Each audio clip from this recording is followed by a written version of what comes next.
Hello, everyone, and welcome back to another episode of the TB&J podcast. With me today is Troy Brittingham. Hello.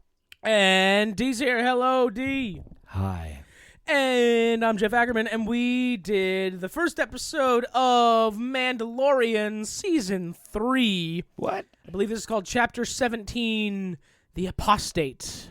And The prostate. The prostate. Oh, right. What about that? The you have a little erogenous zone in your butthole. I would like to touch the prostate. Oh. Interesting. I know what you may be thinking. This character has not been in the show for 2 seasons. But I cannot divorce him from the show. Didn't he die in Season 1? 100% he did. This is unsettling. Did you guys see that in the UK they did like a Mando fan event thing? Mando Fando. Mando Fando. And Mando Fando event. they invited influencers to this like big party where they had like drinks that were themed after Mandalorian people. It looked like you were in a cantina. There were people walking around in different Mandalorian armors, and then they had the armorer, and everybody got like a little plate of Beskar, and they were like, "Oh, take it to the armorer, and they will do something with it." And then you got to pick between one of like 3 little designs, and they would just hammer it in the little bottom corner and be like, "Here you go." Funny enough, they made everyone an armoire. Oh, I wish I had an armoire to put all my southern fancy dandy dresses in. Go do a Disney then. As then I go lie on the chaise lounge and drink a mint julep. Oh, heavens to Betsy. Anyway, Well, yeah, as your comically large sun hat kind of blows in the wind. And you clutch your pearls at the sight of an ankle. never. You boys are impressively naughty today. He was in just a t-shirt. I'll see you boys at the cotillion. Anyway, Mandalorian is definitely not a drama in you Southern saw the Georgia. side eye your wife was giving you. Yeah. It's like, what is this? This shouldn't come as a surprise to her. My characters are famous in our household. So And she's still going through with it, huh? yeah, I know, So right? far, no. All right. Yeah, wedding's still on. Interesting. Mandalorian Season 3, Episode 1. Quick thumbs up, thumbs down. So the way we do things around here, if you're not familiar, every episode in a TV show gets a thumbs up or a thumbs down. Was it good or was it bad? Because the internet doesn't have shades of gray. Everything's either good or bad. And in particularly long seasons where it's like The Mandalorian, where it's like 9 to 10 episodes, we cut it up into chunks, usually a half or a third, and the half or a third will get a letter grade, and then we will grade the whole show at the very end. So for starters, episode 1, thumbs up, thumbs down. Troy. I thought about it for a brief second, but I think I'm still going to go thumbs up. And D. What a surprise. It's a thumbs down. I'm also a thumbs down. That's incredible. I like this. I hate that we agree. Thumbs up. No, but I think I know exactly why. I know exactly why, because when was the last time that Troy gave a thumbs down? Troy gave a thumbs down to, I think, one of the last episodes of Last of Us, I think. No, there's no way. I kept thinking about doing it, but all of them seem performative. He's never given anything. They've never given anything they watched anything other than a 12. That's not true. I've thumbs down things. You're like a B-. Those of you who listen to our show, B- email us and most. tell me when Troy gave things a thumbs down. B- at most. I am genuinely pretty positive, and this was just like, oh, I like Star Wars, but like HIV. I like Star Wars. My name's Troy. There is for sure problems with this episode. Yes, there are, and we will lots get of into episodes. it. First thing I want to do, I want to try to praise the episode where it is deserving. So, Mr. Positivity, what'd you like about this episode? Yeah. One of the best, even though some of the physics don't make sense, one of the best space battles in Star Wars. Like what? Between Mando and the pirates? Yep. Remember the pirates? Yeah. I honestly don't even remember this because I lost interest midway through. I also lost interest. Lost interest midway through this episode. When the grass guy showed up, I'm done. Yeah, the grass guy looking That's pirate. right after all this. The grass guy made a moss that's kind of a combination of Swamp Thing and the Davy guy, Jones from Davy Pirates of the Jones Caribbean. from Pirates of the Caribbean. No, and he sucks. Is a worse version of both of them. Question real quick for Troy. Yeah. Because, Troy, you've seen the TV shows. Mm-hmm. The pirates are in the TV show. Specifically, that guy and the fucking Davy Jones-looking motherfucker, right? No, I actually... Well, not that I... Unless they're in Bad Batch. I thought they were in like a Clone Wars-y thing or something. So I was thinking that because a lot of these pirates, and I said the same exact thing for Boba Fett, look a lot like they're part of a character named Hondo's crew. And Hondo is like a real fun sort of like Jack Sparrow of Star Wars kind of thing. Everybody loves him. And I keep every single time I see pirates, I'm like, time for live action Hondo. Right. Well, maybe this guy is this guy anybody? No, okay, not that I know. So unless maybe he's in Bad Batch. so maybe he's a setup for Hondo. If Hondo that makes spun sense. off, I'd like Come on, Hondo and Mando. Let's go. These are literally pirates. Like, I mean, come on, what else could they be going towards, right? But I could buy it as like he just comes in, sweeps in as another pirate, and they just follow, and everybody goes crazy, right? Because it's Hondo. Yeah, I feel like this is definitely the let's speed run and tell you everything that needs to happen in this season. They're like, we know we got to set up a season, and they did it very quickly, and I felt like they could have done it much better. Well, it feels like they burned an episode. Let's stick with the positive. Sure. Let's stick with the positive. What did you positive. like? What did you like? I enjoyed. What did I enjoy? Oh, interesting. Jesus, Mary. I enjoyed seeing Mando. I enjoyed seeing the Mandalorian foundling ceremony in the beginning. No, like I enjoyed seeing Mando. I mean, you asked me for positives. I don't have a lot. Pascal I like Mando. Now, come on, I mean, like you like the ceremony in the beginning. The ceremony in the beginning was really good, and then there's the fight with that giant gator thing that comes out of the water. You don't sound was weird. You sound pretty nonplussed with this. Because I mean, they were good, but like it wasn't enough to bring me over to a thumbs up. So it seems like there episode. wasn't much like Gators. You Gators found good. positive. Gators too long. Like Gator, nothing you thought was good. No, it felt like a lot of like that thing that they do in like sitcoms where they start a new season and it's like, oh yeah, that couple's now fighting and they're all broken up, and this thing that we said was totally going to happen, it didn't happen because this thing came out of left field, and it's just like all these things seemed like really awkward ways of explaining why things are happening the way they are and why certain characters. With that are last where one, they are you referencing Bo-Katan? Oh, so we're staying positive, right?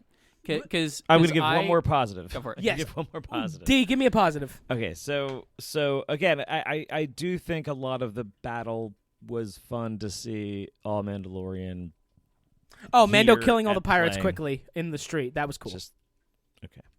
Sorry. And I really enjoyed Grief Karga. All of his comedy landed for me, as dumb as it is. Carl Weathers is an absolute national treasure gem of an ability to be like the dumbest fucking shit lines. Like he's read lines like he's made the joke of reading lines like he's reading lines like he's, oh no, Mando, you do that.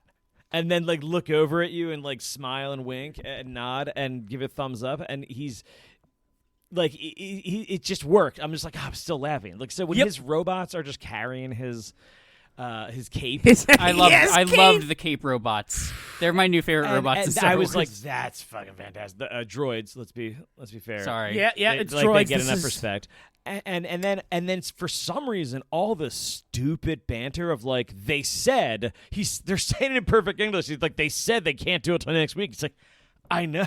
Mando just keeps looking at him like, shut the fuck up, bro. You know what it is about it? It's like, as stupid as that is, it actually always it weird his interactions with Grief actually help paint a better picture of Mando as this kind of cultist backwater kid. Like, this is where I think that I would like for them to develop, but they're not putting it enough on the page of like what's her name at the end, Bo-Katan. That she is kind of this, has much like the other guy from who he fought in Moff Gideon. No, the other guy who's a Mandalorian. Paz Vizsla? Vizsla. There's a lot of so Vizslas. like both of those have like both of them have like doing great with the names, by the way. Have like lineage. That's the one reason I'm on a Star Wars podcast. I knew Troy would figure it out. Yeah. No, otherwise, like, I would this start. person, and Troy's like, oh yeah, that person. That's actually why I'm here. Yeah, for this is actually specifically great. Star Wars. That's why I haven't fired you yet. Yeah. So those two have have like lineage in Mando in Mandalorian like thing, and now they see basically this upstart foundling nobody like getting the sword that's supposed to do this, and they don't give a crap about like, especially like I think Bo-Katan doesn't give a crap about the sword for like they don't believe in it the way the other ones do, but she knows she needs it to unite the people because they're stupid shit, and he's more like just this believer that's just like an idiot, and like that's what makes this so interesting is he's kind of just like he lets Grief Karga kind of do this shit. He only trusts the droid that was at one point literally dedicated to killing his it's like this whole thing where he is dumb and he gets sidetracked on shit, but like he makes friends along the fucking way and wins them over. And it's like if that were the thesis of the show, if that were like the central thing and that were on the page, I would be down. But like I feel like this is so much more of like it could be that. So, and they want to leave everything kind of open enough to do this, but like, I mean, what grievances are open now, I guess. But before we start grievances, I'm wondering how the pirate. The last thing was the pirate. Yeah. The pirate's effects were the best of the episode and the best in a while since the bounty hunter from last season in Boba Fett. Cad Bane. Yeah. No. What? Blue guy cowboy hat? Yeah. This was the effects on this. The first one that was talking to Grief Karga in the streets was really good. That looked like a real. Yeah. The only time I think this episode looked bad was the pirate guy at the very end, the Moss guy, and I thought that he looked like shit. I thought that he looked bad, and I thought that like the monkey lizards in the tree were a little weird. And I don't know. The alligator was only half good half the time. Okay. I mean, like I said, there were long. neat things, but way too long. Probably. Where the hell were they? Yeah. Where are there gigantic alligators, and why are you that close to the shore line if they exist? How strong is this alligator that like 50 Mandalorians? If the Mandalorians are supposed to be like the ultimate warriors, how can they not take out one big crocodile? I mean, the size, it's big. Variance of the way if it's scaled up to be that big of a lizard, like an alligator, like Eric Croc, it was way too like it would alligator. It's like Godzilla sized. Sure, it's way too big. It was borderline Godzilla size, so I could see them having some trouble against Godzilla. And alligators historically have very, very thick skins, and it takes a lot to pierce through them. You add a laser blast out of the mouth out of that thing, and it's going to be a bigger problem. Yeah. I just feel like I'm comparing it to like the crate dragon from season 2, and I'm like, that thing was probably bigger, and he took that out with some random cowboy man. Was it? It's pretty big. It was pretty big, but I felt like it wasn't as durable.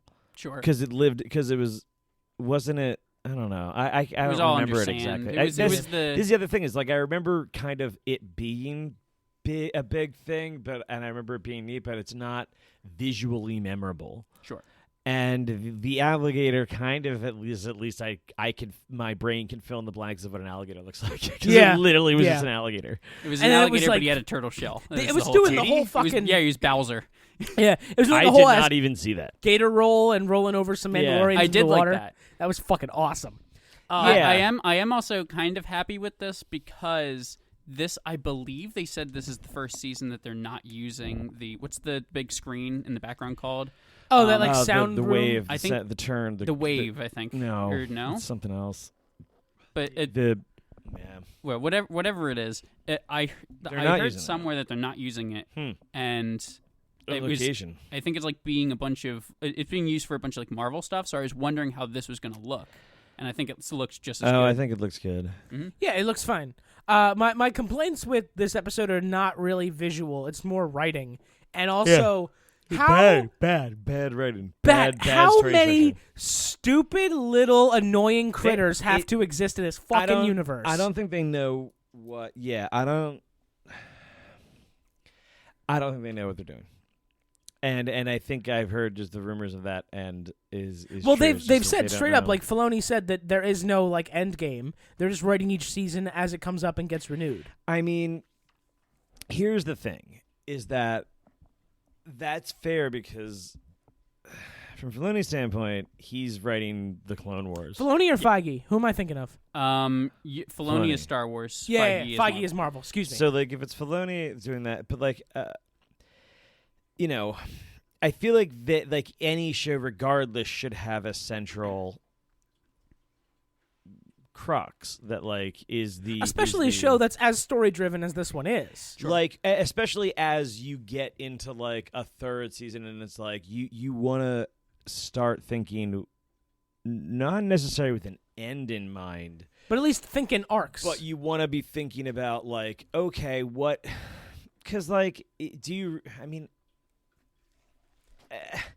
Are we saying like because even if you look at like Luke Skywalker, like I guess we're still seeing the adventures of him in different areas and stuff. So if you're talking about like making characters that could kind of you'll constantly forever fill in blanks and story structures that'll always it's like be the there. only complaint I hear people talk about with Ahsoka, because Ahsoka in Clone Wars dies once and then is revived, and then in Rebels dies once and then is revived.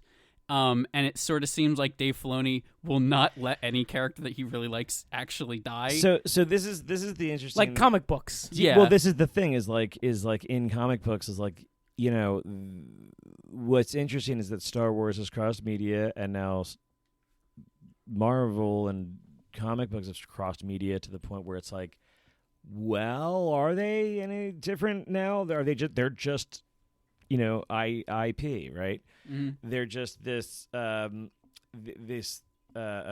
property that is, you know, ever that, and you can constantly fill in the blank. Now, what Star Wars is going to start running into is like continuity concerns, because it's just like we have it's these already years, done and, that in and, some and, weird and examples. they've, you know, they're like, oh well, they've gotten by saying like there's certain things that are canon, there's certain things that are not, but like Marvel did that too, you know, and it's like you have all these things that like when you have 6 Spider-Man books and Wolverine's in 7 different titles and all these things are happening, you can just refer to them as you want and not refer to them as you want, and that's what they end up doing. But it's like I always found that to be far less. Like that has always been the inherent problem that Marvel has constantly tried to rectify in various ways. That's what the multiverse tries to rectify. It's what all of the things try to rectify, and they try to constantly have their cake and eat it too, and find new ways to have their cake and eat it too. Whether it be Secret Wars or the new Secret Wars or like Kang Knight is like, you know, or multiverse sagas, or in DC you have the Flashpoint and what they're about to do, all, you know. So all this rebooting revival like is just another way of just saying, oh, we need to reset. And So I am. I don't know. Does Star Wars do that eventually? I am wondering if my thumbs up is a product of the fact that I have watched a bunch of the cartoons too, because you were saying stuff about Bo-Katan, and I wanted to kind of sprinkle that in a little bit. Of Bo-Katan to me in everything because she was in Clone Wars, into Rebels, into this. Right. She has a pretty long history at this point. She was in like season 3 of Clone Wars. Yeah. How old is she? She's way older than she looks in the show. She looks exactly the same in Clone Wars. People have pointed that out as like continuity stuff. Of she should be like 60, 70 years 35. old. Mm-hmm. Wait, what? So they cast the person who voices her in the show. She's Clone Wars era, so she should be like in her like mid to late 50s in the show. And how old's the actress? Katie Sackhoff, I think, is like probably 40s, late 30s. So she's 10 years off. Something like that. And to be fair, I don't know. I always read Bo. She's 42. I think that's about accurate, especially when you consider about 2 years before this is what we're talking about, because that's when she was introduced, and I don't know how far we are at this point. But either way, she, even if she was like, let's say she's 42, what was what are we supposed? Where was she, when she was introduced in Clone Wars? How many years ago was that? Probably Clone Wars is 20 between almost. episodes 2 and 3, so So she'd be 20 years old, 22 years old. I don't know, but she That seems sounds older exactly than that in the show. No, In Clone Wars, I mean. absolutely not. I thought she was honestly like teenage. Actually, Okay. early 20s sounds exactly right. Yeah. And I think they cast the actress like exactly like that. Like I think she's exactly the age. I think this makes perfect sense. But Also, I think they have a whole arc, or they're all looking like they got to be introducing what's his face soon, right? Thrawn. So that's what I was also going to get to with watching the Clone Wars stuff. Well, first off, let me finish the Bo-Katan thing. She has like sort of this long running thing of like she's like the sister of the person who used to be in charge of Mandalore. So she's kind of like been after being in charge of it for a long time, and she just is constantly fucking it up. yeah. So I almost saw her not going for it here as the writer's just being like, she's not good at it. She's not gonna like she'll end up wrapping around and doing it, and maybe she'll be like the villain of the season or something, or be inspired to actually do it again. I think if she ends up the ruler of Mandalore, it's the worst writing of this character. Yeah. But the other thing is with Thrawn, Rebels ends. Spoilers for Rebels. A great show that you should watch. They're looking for Thrawn at the end, right? Thrawn and Ezra Bridger, who's the main character of that, Yeah. they both get grabbed by these big space whales who can jump through Oh, hyperspace. the ones that what's his face saw in Yes. the Grogu, clouds. Grogu sees them, and when I saw them, I was just like, "What?" Because that's a big deal for Rebels. Yeah. And it seems like, and also Ezra, the person that he trusts the most in the world is Sabine Wren. So the Sabine- space whales explain our light or hyperspace, right? Yes. Hyperspeed. Yeah, that's Light like speed. What is it called? hyperdrive. Yeah, light speed. They say all of them at some point. Sure. Do they really? But You're traveling at light speed, and the hyperdrive is what does hyperdrive it. is what does it. Yeah. Yeah. Um, Hyperdrive is the thing that lets you go to And light you speed. can crash into people with it, right? Depending on what you're watching, yeah. But That's canon, though. Right. yes. That's I canon? believe it is, yes. Yeah, it's, So it's also in what- some books but, too. You know, what is it? Why don't they ever do that before? You know what? That's a good point. Maybe they should. What? Troy, can you think of a time they've ever done that? I don't think I can. That's like the eighth movie. It's like the eighth in the. there's There's some, like a lot there's of. some books where it happens. There's a lot of wars in between. There was a lot of Star Wars. And no one. That Okay. lady. That was a smart lady. I guess so. Anyway, back to your point, please. But Ezra and Should have saved Thrawn, that for the ninth movie. Ezra and Thrawn are both missing somewhere. Then they don't really explain This why. whole time, you could It's- have done that. That's how it ends. That would have been a better. You just switch them. Are you writing how it should have ended right now for YouTube? Yep. Fantastic. Anyway, So Ezra and Thrawn have been missing. We should for play base- rearrange the movies God. and see God. which one is best. Captain in what order. ADHD, I need you to calm down for like 10 seconds. No, this episode was boring. It But- was the but, biggest This sin. is why it's exciting for me. Okay. So Ezra and Thrawn have been missing for like 10 plus years of filmmaking now. Season 4 of Rebels was like 10 years ago now, 2014. Are they going to come back as whale riders? No. Are you I don't think sure? so. Actually, Ezra could. He's like a weird, like, druid, talks to animals with That the makes Force sense. person. But they've been missing for a while. Ezra, the person he trusts the most who's looking for him is Sabine Wren, who's a Mandalorian. So I'm wondering if they're going to use him going to Mandalore, as a spinoff of them finding the whales and then going off to find Ezra, which would be a conclusion to that, which is what I'm excited for, was when yes. they do I season am 5 of always Rebels. excited about more spin-offs. Well, Spin-off, as long as everything keeps spinning off, one can end at some point when it's like, you're already past it. You don't care anymore. right. This is So they is can just all... kind of fizzle away instead of have like that, so you don't ever think about it. No, You this just- is correct. You're making good It's points. like burning. It's like breaking the sidewalk behind you as you walk. So like the road is destroyed. You just keep going forward. Like I get it. That's Right. I agree love with you. this. I agree This with is you. fun. It's dumb. We should write Mandalorian and not Rebel Season 5. We should do Rebel Season 5 some other time. But Yeah. Rebel Season 5 is my favorite plot point that hasn't been wrapped up yet, which is the only reason that I care about this still. Yeah, I would just like. I don't know why it is difficult for people to say, "Hey, we have a."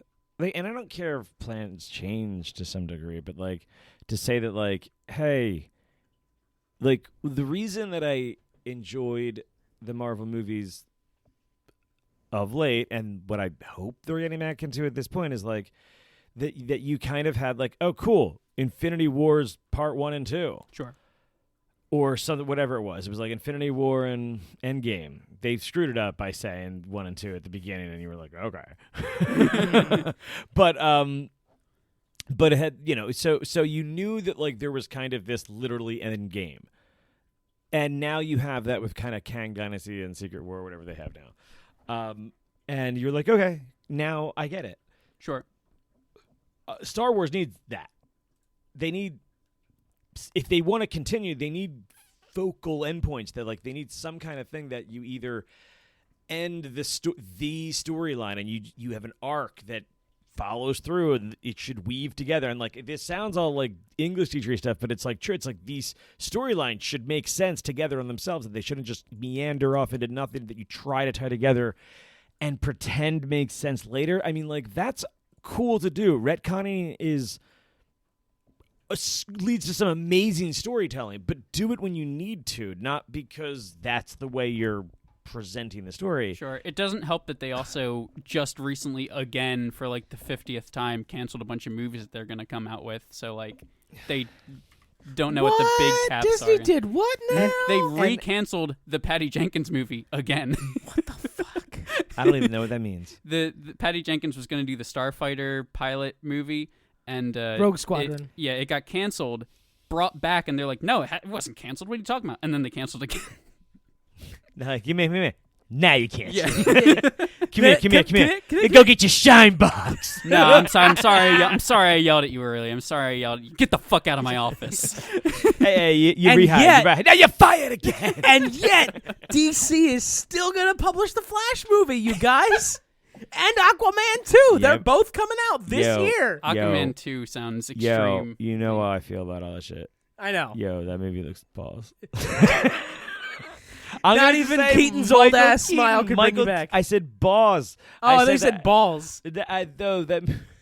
I was like, it looks fun as shit. No, all I the was like- Batmans. I was like, the Batman. I was like, get the fuck out of here. I will see Keaton do Batman again with like aged out, like all that shit. So Keaton's confirmed. Batfleck is suspected. Some 'cause psychotic female. There's Kryptonian there's a second Batman that you see briefly in blue and gray, and it looks like Ben Affleck. And then there's a rumor that Bale is in it too. So like all the old Batman. I mean, it's a little obvious that the one Barry duplicate. I'm like, so you're what? you're Reverse Flash. I mean, You're like you're all toned in yellow, and I'm like, and you're a read this double of differently. Barry. I'm like, okay, so Reverse Flash. you're I reverse- read this you're Reverse differently. Flash. I thought this was their way of basically being like, okay, we're going to reset the universe and recast a bunch of people, but we can keep Ezra Miller. And then everything happened, and they're like, oh, fuck, we already have it filmed for it's two of them, so we can bring the other one in.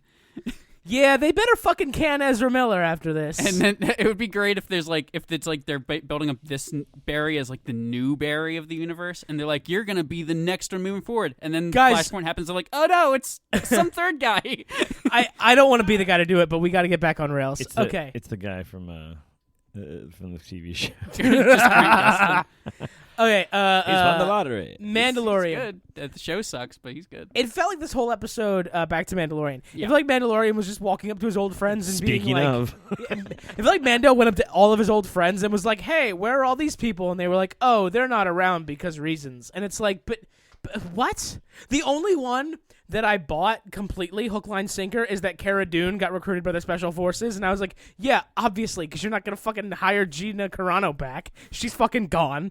All right, fine. Way to just wave that one away. But like, You're not saying justice for Gina? man, they You know, they you don't really think they that, really they really lift it like tons of weight. Like, like they just basically benched like 5,000 pounds to like see, we care about continuity. We see how we like explain that. Yeah, that was like the biggest like lug. It was like, she got pulled She's away off- by a she's off special filming- squadron. She's off filming Oh, Rangers of the happy? New Republic, a show that will definitely happen. Happy now? He winks at the camera. Jeez. It's like, anyway, back to the little squirrely things. No, you're totally right. This episode's completely disjointed. But those robots It's were like- funny. But those little droids were funny. the little droids holding the Yeah, cape, holding they were the great. cape. One of my biggest complaints this whole episode was Mando bringing IG-88 back, or not IG-88, IG-11. 11, yeah. IG-88's in the original trilogy. But IG-11 came back like from the these. dead and immediately started trying to murder the child, which was awesome, except nobody seemed to be reacting quickly and taking it seriously at all. Mando was lazily shooting at it and then just chucked the child to Grief like it's a fucking rugby ball and was like, "Here, Grief, catch!" Like, what the fuck? It was like that fucking old-ass commercial with Mean Joe Green, like, "Hey, kid, catch." Did it doesn't have any lasers on it, right? It couldn't have just like like shot it in No, the air. I don't think so. like a clay. Like, nobody wants to get Like, close to it, pull. but like, Mando, you're head to toe in Beskar. This thing can't hurt you. Just Yeah. go step on it.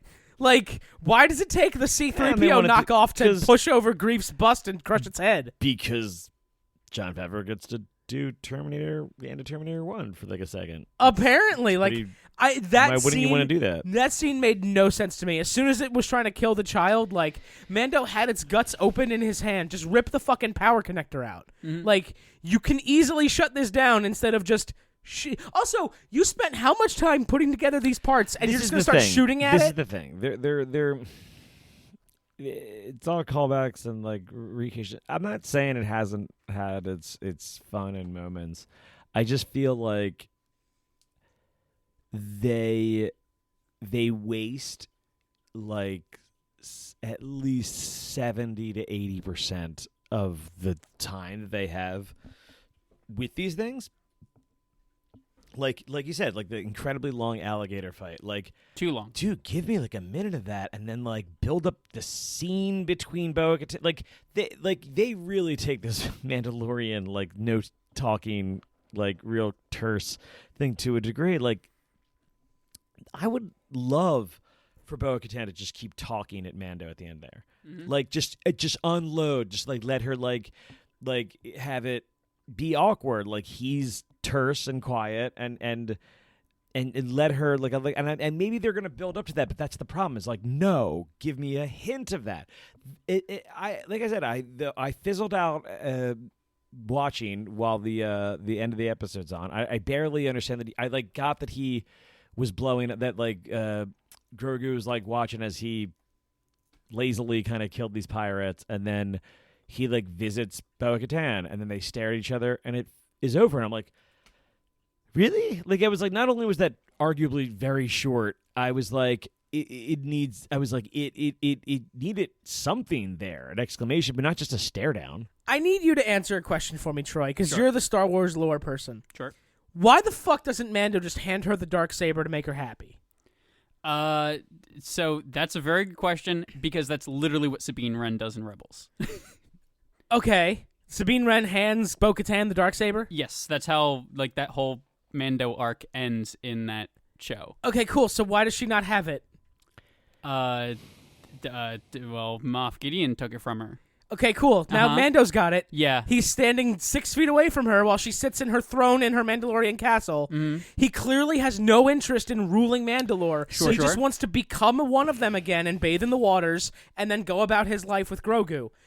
Just give her the fucking Darksaber and you've got the best ally for life. It's not even anybody like none of her. Did she say the conversation? Did she have some conversation?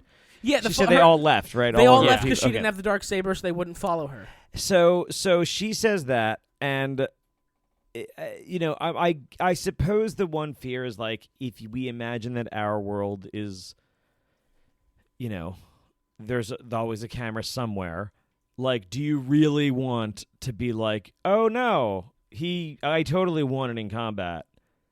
because that's but that's the thing is she like, didn't win it like, off of Sabine. they'll say, in like, front of a bunch of Mandalorians. right, but they're not going with that story anymore, and that's non-canon more or less. No, because now they're going to spin it off and go after Thrawn and Ezra, which is in the same series. So wait, how does it come off as in terms of like how does that play? Like they just give it to her? Yes, in front of So all of her so Mando Moff people. Gideon's situation totally 100% like is new information about that. Yes.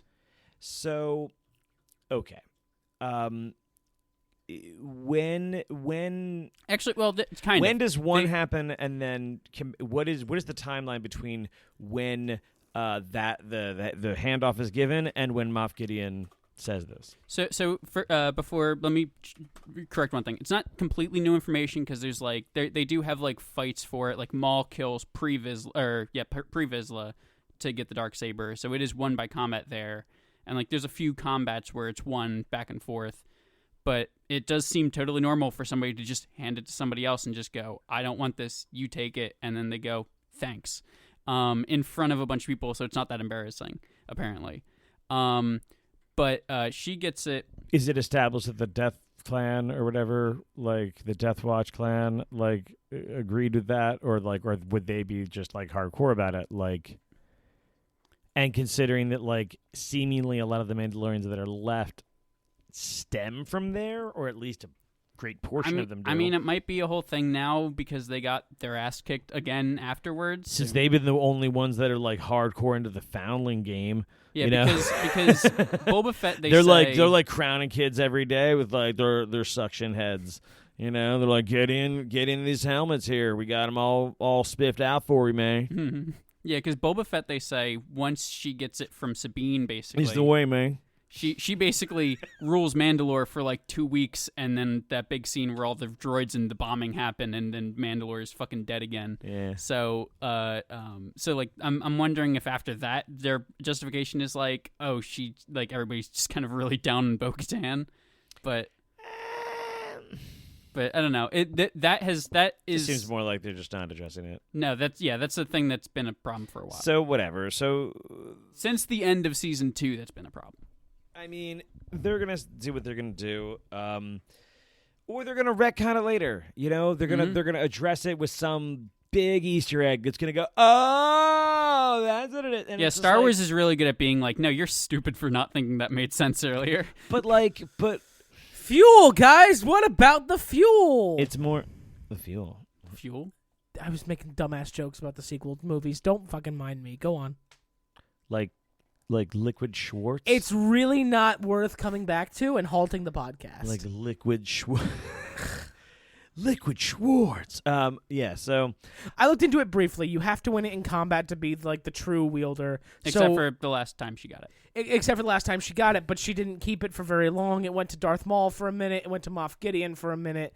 People have had the Darksaber, but unless you win it in combat, you don't really have it. So, like, maybe her Mandalorian honor prevents her from just asking him for it, and he's not her enemy, so she won't fight him for it. So maybe it's this awkward, like, so standoff. now are we saying that he's too dumb to just be like, hey, do you want this? yeah, kind of. It's not even that. It's No, he already did that. That's true. He already did that. Yeah, he did that immediately. You're not wrong about that.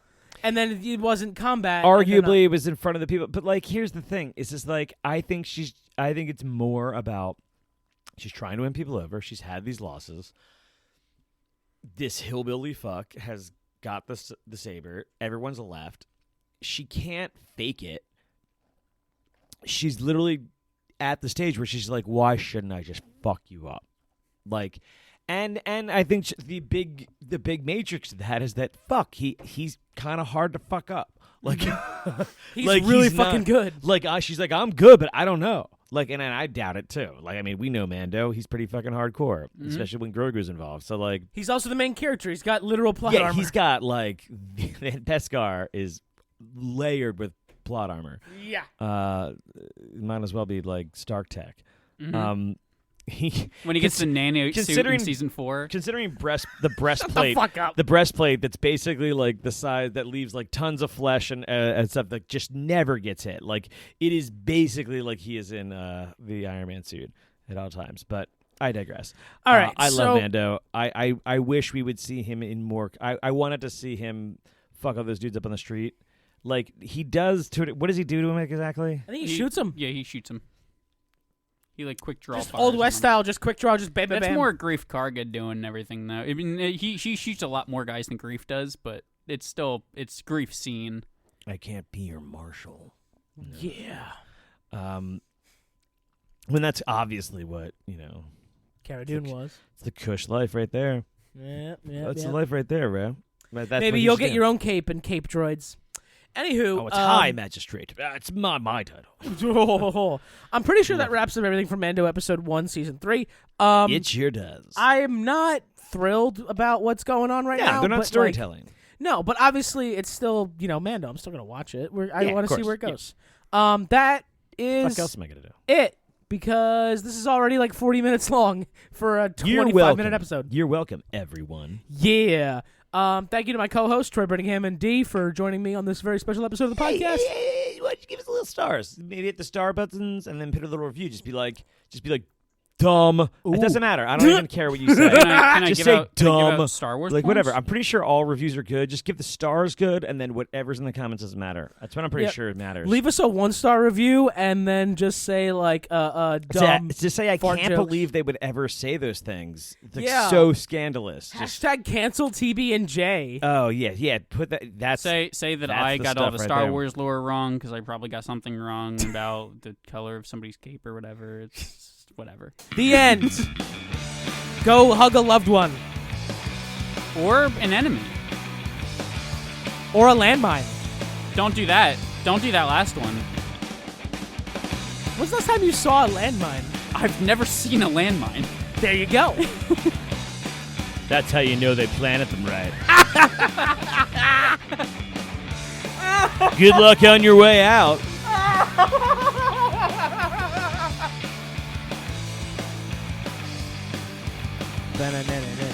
Bam. Landmines unincluded.